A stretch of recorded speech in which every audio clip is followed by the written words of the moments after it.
Good morning and happy Wednesday. So we're continuing our study of Philippians chapter 2, and we are continuing our focus on verses 14 and 15, which talks about complaining and grumbling.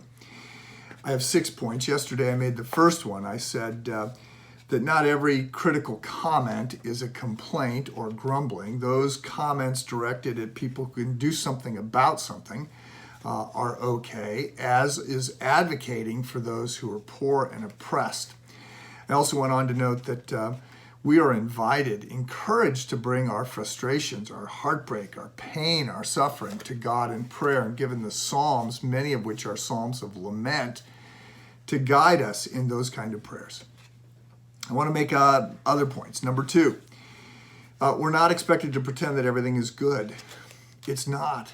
And this week, obviously, we see all kinds of problems. We see pain. We see injustice. We see anger. We see confusion. We see all kinds of things that are not good. Now, Paul will say in Romans 8 that all things work together for the good of those who love God. God can use all things, even broken things. Paul will write about culture, the culture then being warped and crooked. Broken things God can use for good, but not all things are good. Number 3, it's worth noting that some people will complain even though they have lives of comfort, and other people will rejoice even though they have lives of great difficulty. Complainers complain, and you don't want to be one. I made a study of complaints years ago. I was just, for a couple weeks, I just wrote down all the complaints that I was hearing, and I realized that some people complain as sort of a casual, nonchalant way of connecting with people and making small talk. Some people complain to get their way. Some people just appear to be eternally ungrateful about everything. And some people seem to want to go out of their way to put other people in a bad mood. Look, you don't want to be a complainer. That's not who you want to be. Complaining, this is the 4th point, complaining tends to spread discontent. Malcontent is infectious, and so you want to be the kind of person that spreads joy.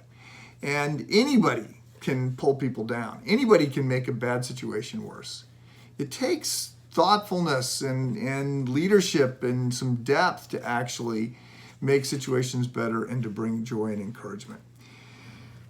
5th point is that complaining ultimately is against God, and we need to realize that. And the psalmists certainly do. Psalm 73 and other psalms, you see the psalmists bringing complaints and frustrations to God, but they sort of pray their way through them and out of them.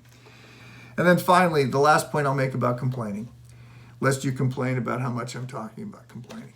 The last point I'll make about complaining is that we want to not be complainers, so that, verse 14, do all things without grumbling or disputing, so that you may prove yourselves to be blameless and innocent, children of God, above reproach in the midst of a crooked and perverse generation, among whom you appear as lights in the world. We want to be people that bring light to the world. We want to bring people that bring a positive push towards Jesus. So today, go complaint free. See how long you can keep that up. Have a good day.